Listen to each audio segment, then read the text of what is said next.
আপনাদের জন্য নিয়ে এসেছি একটু বিনোদনের মধুর নাট্যলোকে রং ঢেলে দেওয়া একটি নতুন নাটক, শাশুড়ি না শত্রু। শাশুড়ির দৃঢ় চেতা, অমানবিক দুষ্ট চরিত্র আর বৌমার নমনীয়তা ও নায়কের পাগলামি মিলেমিশে একাকার হয়েছে নাটকে। দেখুন নাটকে কিভাবে একজন বিধ্বংসী শাশুড়ি সমগ্র সংসারটিকে ভেঙে চুরে তছনছ করে ফেলল। তারই জ্বলন্ত উদাহরণ আজকের নাটক, শাশুড়ি না শত্রু। তো নাটক শুরুর আগে সবার কাছে বিনীত প্রার্থনা, দয়া করে লাইক, কমেন্ট, শেয়ার করবেন এবং নতুন দর্শকের কাছে অনুরোধ করছি দয়া করে চ্যানেলটিকে সাবস্ক্রাইব করে দেবেন। নমস্কার। এবারে শুনুন হাসি কান্নার দোলায় দুলে রুদ্ধশ্বাসপূর্ণ নাটকীয় সংলাপের বৈচিত্র্যে ছেলে বৌমার প্রতি শাশুড়ির চরম অত্যাচারের অমানবিক দলিল, শাশুড়ি না শত্রু। শুনুন আমাদের আজকের নাটক, শাশুড়ি না শত্রু।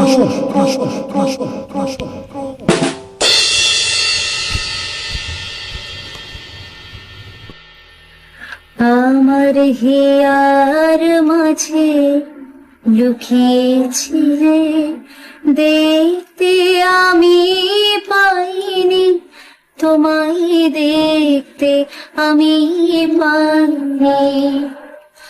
বাহির পানে চোখ মেলেছি, বাহির পানে আমার হৃদয়ে পানে চাইনি, আমার হিয়ার মাঝে লুকিয়েছিলে, দেখতে আমি পাইনি, তোমায় দেখতে আমি পাইনি।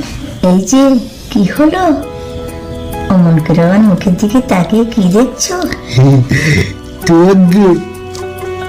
আমাকে? তুমি কত সুন্দর, কত ভালোবাসো আমাকে, তাই না? তাই না বল? আর তুমি বুঝি আমায় ভালোবাসো না? আমি আমি তো ভালোবাসতে জানি না বল। তুমি যখন অমন করে আমায় স্নান করিয়ে নিজের হাতে পোশাক পরিয়ে যত্ন করে খাইয়ে দাও, তখন কষ্ট দেখে আমার যে ভীষণ কষ্ট হয় বউ। ওটা কষ্ট নয় গো, ওটা কষ্ট নয়, ও তো আমার পূর্বজন্মের পুণ্য ফল। কজন নেই এভাবে আমার মতো সংসার মন্দিরের পূজারিণী সেজে তার আরাধ্য স্বামী দেবতার পদসেবায় সৌভাগ্য লাভ করতে পারে? দেবতা দেবতা বলছে, আমাকে আমাকে আমাকে দেবতা বলছি। কাকে তুমি দেবতা বাচন্য বোঝাচ্ছ বউ? যে কুকুরের মতো পরের এতু কথা গিয়ে বলো হয় গরু গাদার মতো মাথা নিচু করে পরে দাসত্ব করে বেঁচে থাকে, তাকে দেবতা সাজিয়ে তুমি কি পুণ্য লাভ করবে বউ? তোমার পদসেবাই তো আমার পরম পুণ্য। তুমি যে আমার ইহকাল পরকাল, আমার জন্ম জন্মান্তরের ইষ্ট দেবতা। না না, আমার মতো দানবকে দেবতা সাজিয়ে তুমি আর এই অন্ধকারের নরকের অন্ধকারে পচে মরো না। তুমি তো জানো না ওরা ওরা আমাকে আবার ইঞ্জেকশন দেবে। হ্যাঁ, ইঞ্জেকশন? কারা দেবে তোমার ইঞ্জেকশন? কিসের ইঞ্জেকশন? সে কথা জেনে তোমার কি লাভ বউ? তুমি পালাও পালাও বউ পালাও, যেখানে সুখ আছে, শান্তি আছে, আর যেখানে আছে অনেক অনেক ভালোবাসা, তুমি তাড়াতাড়ি সেখানে পালিয়ে যাবো, সেখানে পালিয়ে যাও। না গো না, তুমি অমন কথা বলো না গো, ও কথা বলতে নেই। কিন্তু না বলে যে আমি পারি না বউ। আমি পারি না। আমি পরের রাতের খেলার পুতুল হলে দাম্পত্য জীবনের মানে আমি বুঝি। আর এও জানি নারী তার স্বামীর কাছে কি চায়। তাহলে আমার সেই চাওয়া চাওয়া থেকে আমায় তুমি বঞ্চিত করে রেখেছো কেন? আমি যে নিজেকে স্বাভাবিক রাখতে পারি না বউ। ওদের ওদের ওদের ওই বিষাক্ত ইঞ্জেকশন আমার ছাড়া শরীরটা আগুন জ্বালিয়ে দেয় হিংস্র প্রচুর মতো অন্ধ আক্রোশে এই পৃথিবী সবার উপরে আমার ঝাঁপিয়ে পড়তে ইচ্ছে করে।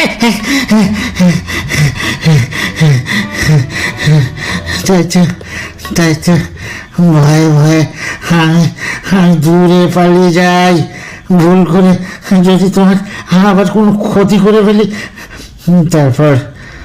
তারপর ইঞ্জেকশনের ঘোল যখন আস্তে আস্তে কমে তখন ছুটতে তোমার ঘরে ঢুকে দেখি রজনীগন্ধার মতো সারা রাত তুমি চোখে জল ফেলতে কখন নিজের অজান্তে বিছানায় ছুঁয়ে ঘুমিয়ে পড়ো।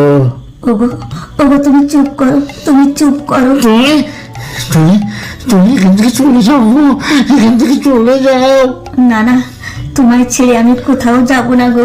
বউ, আমি যে তোমারই ভালোবাসার ফুলদানিতে ফোটা এক গুচ্ছ গোলাপ।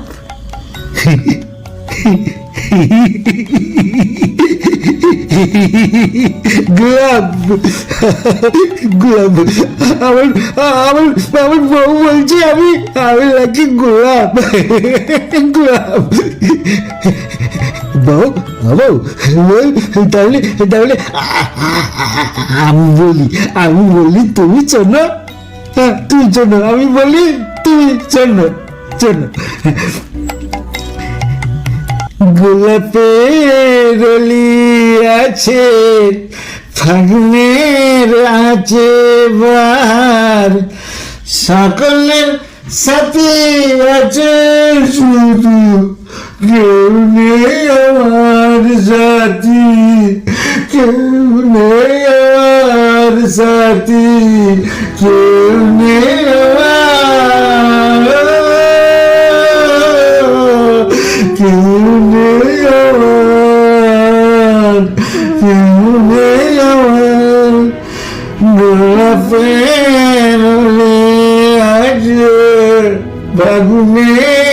আছে বাহার, সকলের সাথে আছে শুধু কেউ নেই আমার সাথী, কেউ নেই আমার, কেউ নেই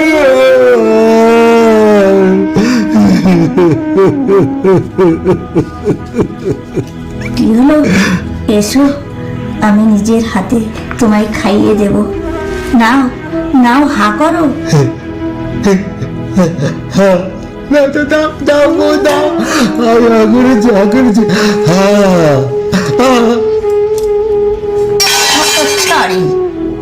ছোট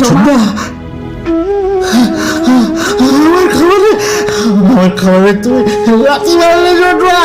বেশ করেছি, লাঠিটা যে তোর মুখে মারিনি সেটা তো 14 পুরুষের ভাগ্যি। ছোটরা, এই হারামজাদি, তোর আসপদ্ধা তো কম নয়। লুকিয়ে হারামজাদা থেকে 4 বছর ছেড়ে খাওয়ানো হচ্ছে। 4 বছর কোথায় ছোট মা? সবার জন্য যা রান্না হয়েছে তাই তো এনে দিয়েছি।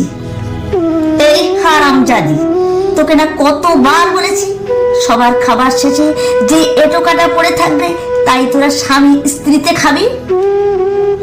আমার স্বামী কুকুর নয় যে সবার এটো কাটা খেয়ে বেঁচে থাকবে। এতদিনও তাই খেয়ে এসেছে, আর এখানে থাকতে হলে আজীবন ওকে এটো কাটা খেয়েই থাকতে হবে।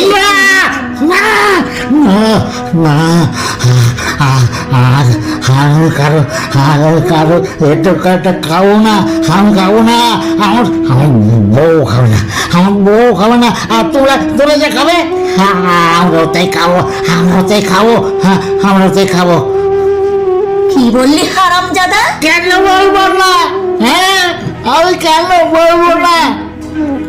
এবার আমি আমি আমি সব বুঝে গেছি, আমি এবারে বড় ছেলে, এবারে অর্ধেক সম্পত্তি আমার, এবারে খাওয়া পড়া সব কিছুরই অর্ধেক ভাগ আমার।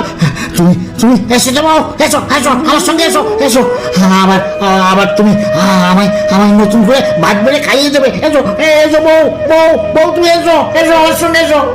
খাওয়াচ্ছি রে হতচ্ছাড়া, তবে ভাত নয় লাথি, ক্যাক ক্যাক করে আমি তোর মুখে লাথি মারবো। ছোট মা, এই হারামজাদি এত সব কথা বলতে ওকে কে শিখিয়েছে? যে ছেলেটাকে ইঞ্জেকশন না দিলে ভয়ে কারোর সঙ্গে মাথা উঁচু করে কথা বলতো না, সেই ছেলে আজ মুখে মুখে তর্ক করে গেল কার সাহসে? বল বল শয়তানি বল। ছাড়ুন ছাড়ুন বলছি। একটা ভদ্র ফ্যামিলির শাশুড়ি হয়ে নিজের পুত্রবধূর উপর এইভাবে অত্যাচার করতে আপনার লজ্জা করছে না? কি বললি আটখুরির বেঠি? ছি ছোট মাছি, আপনি বয়োজ্যেষ্ঠ হয়েও কার সঙ্গে যে কি ভাষায় কথা বলতে হয় তা বোধহয় আজও শেখেননি। তার মানে তোর কাছে আমাকে কথা বলা শিখতে হবে? শিক্ষার অভাব থাকলে তো শিখতেই হবে ছোট মা।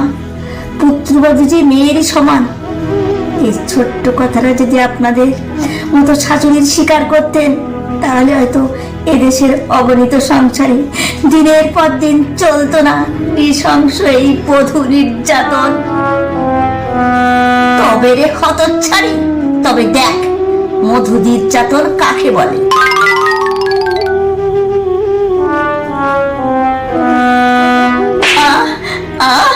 মাগো বল বল শয়তানি, আর কখনো মুখে মুখে তর্ক করবি?